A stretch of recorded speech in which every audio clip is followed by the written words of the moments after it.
प्रकरण आयु कर्म का चलेगा। तन कारागृह बनता बेड़ी परिजन जन रखवारे। अपन पढ़ते हैं वैराग्य भावना के अंतर्गत। तन कारागृह आयु कर्म रूपी बेड़ी से जिसने इस औदारिक शरीर को अवस्थित कर रखा है, औदारिक शरीर को अवस्थित किया है। क्योंकि जीव को शरीर में रोके रखना ये काम किसका है? आयु कर्म का। ये काम किसका है? आयु कर्म का। आयु कर्म को आचार्य सिद्धांत चक्रवर्ती नेमिचंद्र स्वामी ने खोड़े यंत्र की उपमा दी, खोड़े की उपमा दी कि जिस प्रकार से मनुष्य कोई अपराध करता है, गलती करता है, तो उसके लिए उसे क्या करते हैं? दंड व्यवस्था में उसे कारागृह में बंद कर देते हैं ताकि ये बाहर निकल करके ना जा सके। ठीक इसी प्रकार इस बंधन को बंधन समझते हुए जैनाचार्यों ने कहा है कि जो आत्मा वस्तु तत्व को न समझते हुए स्वावलंबी ना बनकर के परावलंबी बनता है, करने योग्य कार्यों को छोड़ करके न करने योग्य कार्य करता है। जन्म लेना बुरा नहीं है, जन्म के साथ साथ जन्म को जीने का, जिंदगी को जीने का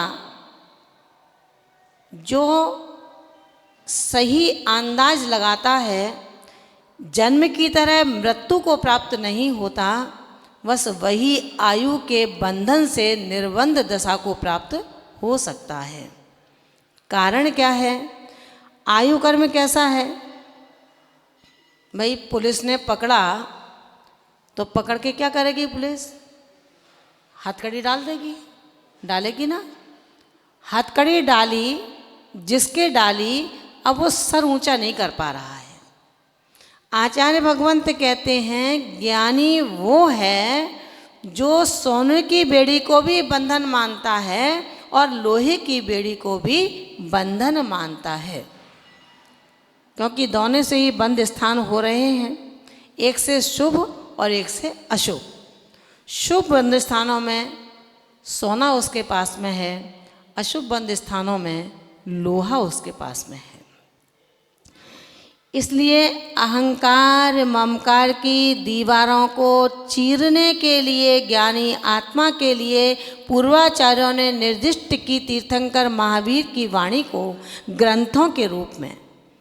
उन्होंने कहा कि रे प्रज्ञात्मन, इन ग्रंथों को पढ़कर के अपनी ग्रंथि कब तक नहीं खोलेगा? वो दिन आएगा तेरी ग्रंथियों को कोई दूसरे परिवारी जन खोले, कोई रिश्तेदार खोले, उससे अच्छा है कि इन ग्रंथियों को तू स्वयं खोल दे। क्या कहा है? उन ग्रंथियों को तू स्वयं खोल दे। जब तू स्वयं खोल देगा तो परिवार, रिश्तेदार तेरी किन गांठों को खोलेंगे? क्योंकि गांठ के साथ अग्नि शैया पर नहीं लिटाया जा सकता है, गांठें खुलेंगी।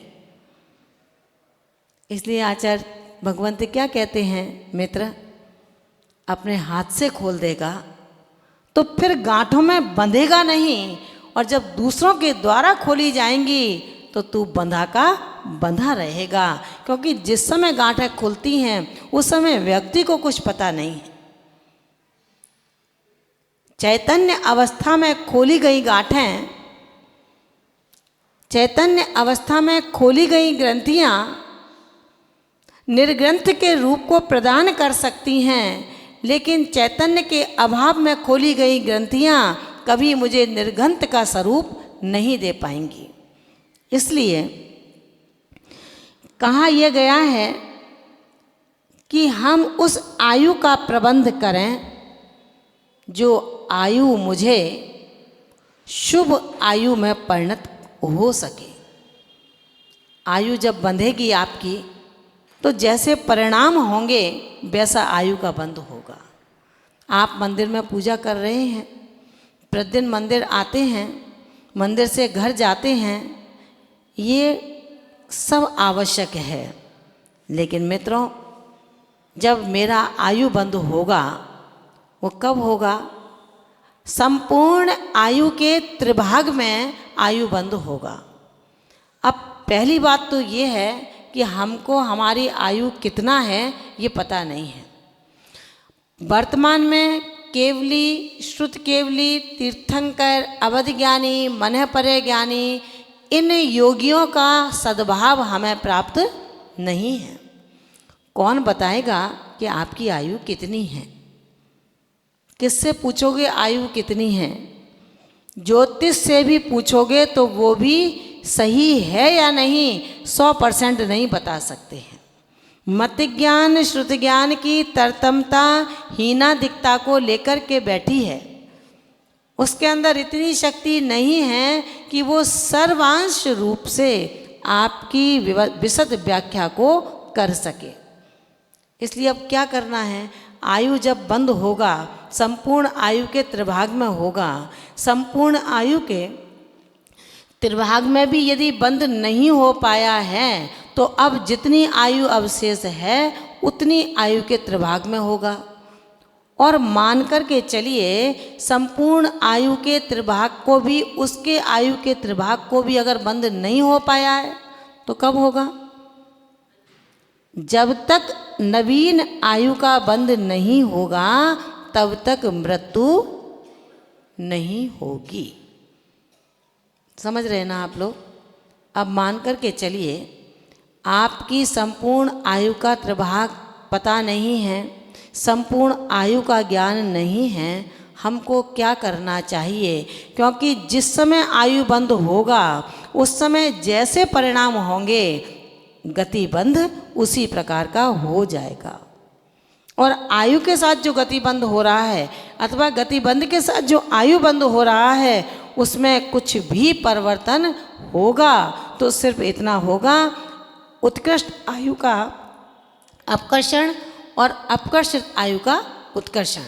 शुभ भाव होंगे तो आपने वैमानिक देवों की आयु बांधी है तो वो पहले की दूसरे की, दूसरे की तीसरे की हो जाएगी। और अगर आपने अशुभ आयु का बंध हुआ तो आपने स्वधर्म इंद्र की आयु बांधी, स्वधर्म स्वर्ग की आयु बांधी तो वो जाकर के भवरत्री की आयु बन जाएगी। बस इतना निश्चित होगा कि स्वर्ग के गति देवगति का बंध हुआ है तो देवगति का बंध गति के साथ हो गया आयु का बंध तो वो नहीं बदलेगा, लेकिन अपकर्षण उत्कर्षण आयु का आपके परिणामों की अपेक्षा से होता रहेगा। ठीक है ना? अब मान के चलिए आपकी आयु बंद, आप मंदिर में हैं अथवा अपने दुकान पर हैं अथवा अपने परिवार में हैं, किसी भी क्षेत्र में आप हैं और आपका किसी भी बात को लेकर के संघर्ष होता है। मीटिंग में हैं, साधु आने वाले हैं तो मीटिंग में 10 तरह के लोग 10 बातें रखते हैं, उस पर तनातुनी हो जाती है। अब मान कर के चलिए आपकी कसाय इतनी प्रबल हो गई किसी विषय को लेकर के कि आपने अपने बिल्कुल अपनी स्थिति को खो दिया है। ऐसी परिस्थिति के अंदर यदि आपकी आयु का त्रिभाग पड़ता है, नवीन आयु बंद हो रहा है तो वो त्रिंज आयु का बंद होगा। त्रिंज आयु का बंद होगा। सुबह आपने स्वर्ण कलश से जल अभिषेक कर लिया, आप प्रथम अभिषेक करता हैं, ये कोई मायने उस समय नहीं रखेगा। जिस समय कसाय के आवेश में त्रिभाग की स्थिति पड़ रही है तो आपका त्रियंच गति का बंद हो रहा है। एक छोटा सा उदाहरण आपके बीच में रखूंगी कि जिस समय सेठ जी सामायिक करने बैठते थे तो सामायिक के समय एक विज्ञापन बोलना पड़ता है हम लोगों को, और जो श्रावक होते हैं वो भी बोलते हैं। विज्ञापन क्या है? संकल्प का विज्ञापन है। संकल्प का मतलब मैं प्रतिज्ञ हो रहा हूँ, जब तक सामायिक करूँगा तब तक समस्त सावध युगों का त्याग करूँगा। सावध माने पाप सहित, पाप सहित योगों का, पाप सहित करने का। योग का मतलब मन वचन काय। सामायिक पर्यंत सर्व सावध योग वृतोस्मि। हे प्रभु, सामायिक पर्यंत मैं समस्त सावध योगों का त्याग करता हूँ। समझ में आया ना? अब उसमें मन वचन और काय, समझ में आ रहा है ना? मन से भी हम अशुभ नहीं सोचेंगे इस समय, क्योंकि त्याग कर चुके हैं। आप सामायिक करने बैठे हैं, मंदिर में अभिषेक पूजन छठ आवश्यक निरंतर चल रहे हैं। तीर्थंकर महावीर ने अपनी दिव्य देशना में कहा कि जिस तरह से मेरा चेतन द्रव्य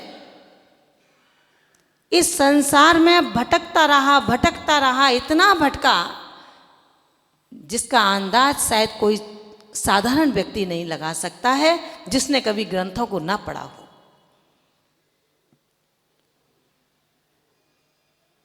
समझ रहे हैं ना भैया जेके भाई साहब? तीर्थंकर महावीर हैं वो, उनको कौन भटका सकता है?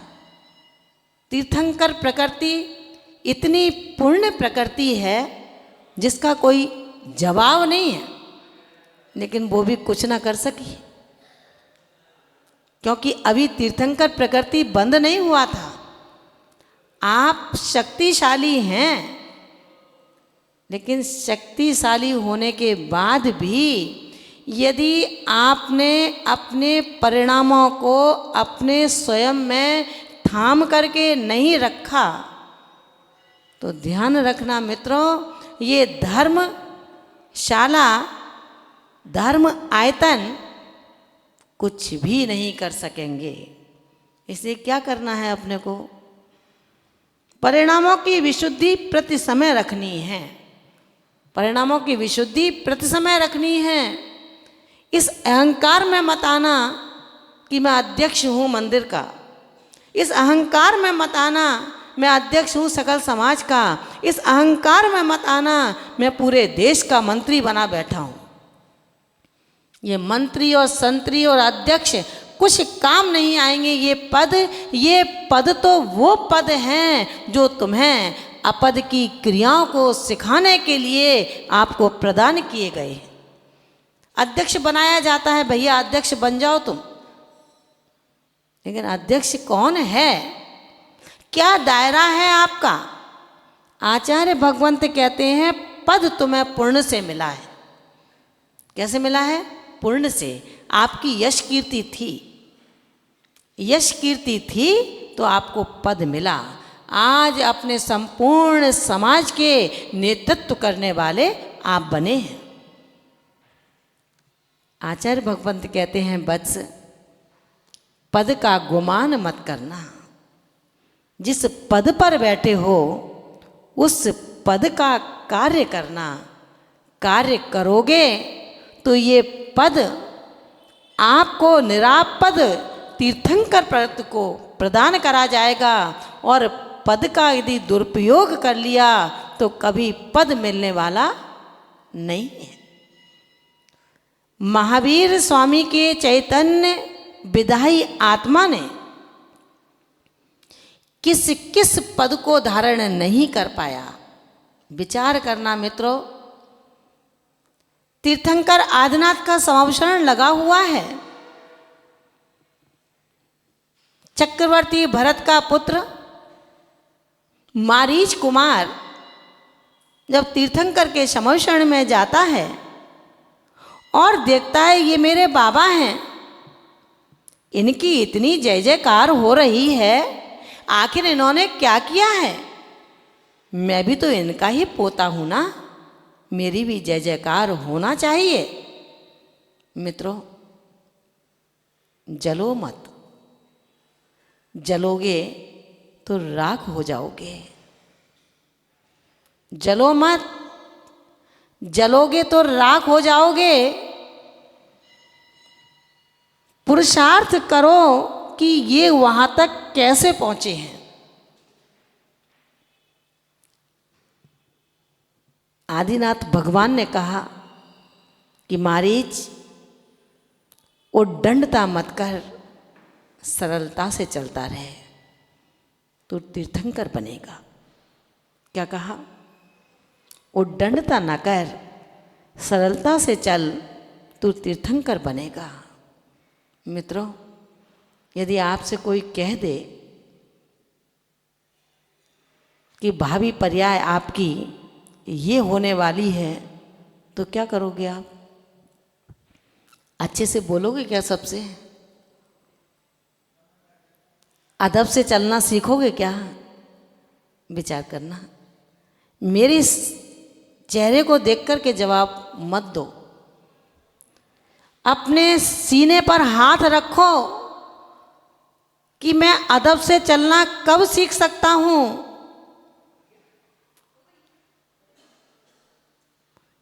जिनको आदत पड़ गई है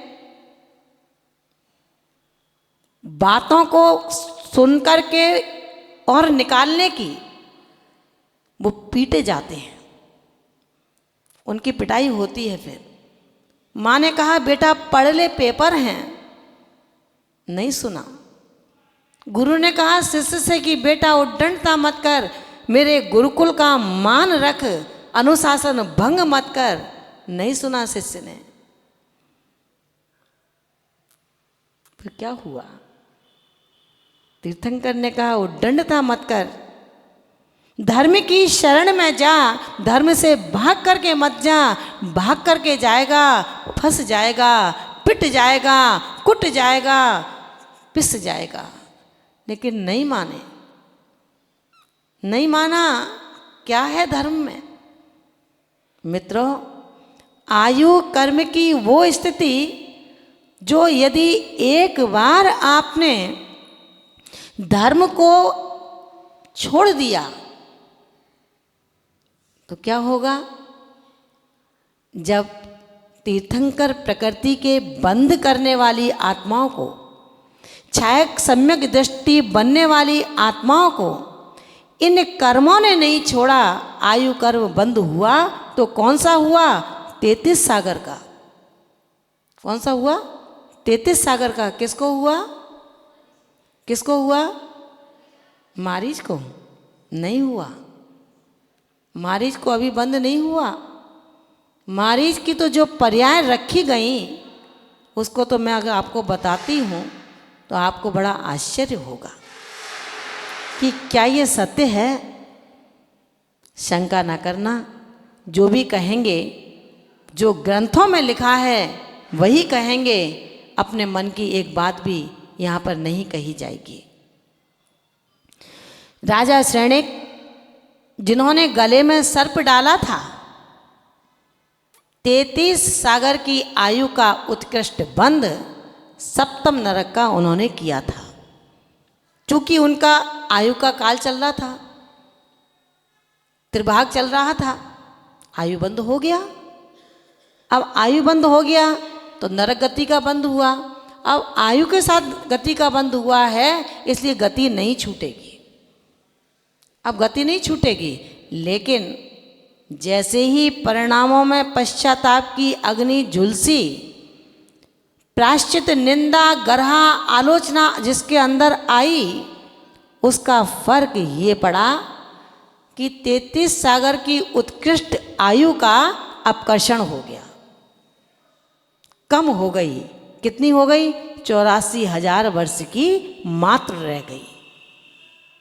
लेकिन नरक गति से कोई नहीं बचा पाया। ठीक है ना? इसलिए मंदिर में कभी लड़ाई मत करना, मंदिर वालों से लड़ाई कभी मत करना। धर्मात्मा जब मंदिर में प्रवेश करे, उसे किसी भगवान से कम मत समझना। अपने को पता नहीं है यहाँ मंदिर में आने वाले कितने लोग, कौन से लोग हैं जो आप तो तलवंडी के तलवंडी में ही रह जाओगे और वो समूह शरण लेकर के तलवंडी में आ जाएंगे, आपको नहीं पता है। आप तो बस इसी अकड़ में रह जाओगे कि मंदिर मेरा है, मेरे पिता का है, मेरे पूर्वजों का है, इस पर अधिकार मेरा है। आपका अधिकार आपके पास रहेगा, कुंडली मान करके उस मंदिर में बैठे रहोगे, लेकिन जिससे लड़ोगे वो समूह शरण का अधिकारी बन जाएगा। इसलिए मित्रों, लड़ना मत, मंदिर में आके लड़ना मत। अगर आपको कोई पद दे दिया है उसका अहंकार मत करना। पद कितने दिन के लिए मिलता है? 2 वर्ष, 3 वर्ष, 5 वर्ष, और ज़्यादा एक बार रिन्यू कर दिए जाओगे तो 2-4 साल, 10 साल, 10 साल, 5 साल बन जाओगे अध्यक्ष, कितना बनोगे। लेकिन परिणामों को विगलित मत करना। आपके पुण्य से आपका पद मिला, आपके पुण्य वर्गणाओं ने, आपको सुभग नाम कर्म ने आकर्षण किया लोगों का और कहा कि अमुक व्यक्ति को इस मंदिर का अध्यक्ष बना दिया जाए। ये सुभग नाम कर्म का उदय था, इसलिए ऐसा हुआ। मित्रों, कहते हैं पद का गर्व कबहू ना करियो, पद को गर्व कबहू ना करियो। ये पद मिला पुण्य से तुझको, जिसको सदा निभइयो, पद को गर्व कबहू ना करियो। समझ में आया ना? मैं भजन, कोई कीर्तन नहीं सुना रही आपको, और मैं जानती भी नहीं हूँ ये सब काम करना, लेकिन इतना ज़रूर है कि आप डूबें उससे पहले हम आपको ये बता दें कि डूबने वाली जगह कोई आपके, वो कौन सी जगह होती है जहाँ पर आप लोग जाते हैं नहाने के लिए, हैं स्विमिंग पूल में। आप ऐसे अंदाज में मत करना, वो दलदल है जो सीधे आपको आयुधों के बीच में नरक की ओर लेकर के जाएगा। इसलिए आयु कर्म, जब मारीच कुमार ने को कहा तीर्थंकर आदिनाथ ने कि तू उद्दंडता छोड़ दे, तीर्थंकर बनेगा, चढ़ गया अहंकार का भूत मस्तक पर, करने लगा अंत संट काम, धर्म का अत्यंत अवर्णवाद, और 363 मत दिगंबरत्व के विरुद्ध चला दिए। आदिनाथ ने कहा कि मारीच क्या कर रहे हो, इतना घोर अधर्म का प्रचार मेरे ही वंशज के द्वारा हो रहा है। क्या हुआ मित्रों? मारीच तीर्थंकर के पुत्र थे ना, तो कर्म कुछ नहीं कर पाए उनका। सेठी जी, कर्म ने क्या किया याद है क्या? मारीच ने 60 लाख पर्याय, 60 लाख पर्याय नींबू की धारण की। नींबू, लेमन है ना, कितनी? 60 लाख पर्याय। क्यों धारण की पता है क्या सुनीता जी? क्यों धारण की? ध्यान रखना, दुनिया तुमको सेठानी कहेगी, लेकिन तुम सेठानी कहीं मत बनना। दुनिया तुम्हें बड़ी कहे, तुम बड़े मत बनना। बड़ा किस तरह बना जाता है इस रहस्य को समझना। बड़ा किस तरह बना जाता है इस रहस्य को समझना। आप लोग बड़े बनने में कोई चतुराई नहीं है। जितना छोटा रहेगा, झुका हुआ रहेगा, लघु रहेगा, लघुता से प्रभुता मिले, प्रभुता से प्रभु दूर। समझ में आया ना? आयु कर्म की बंध अवस्था में मुझे मेरे परिणामों की विशुद्धि चाहिए। सामायिक चल रही थी सेठ जी की।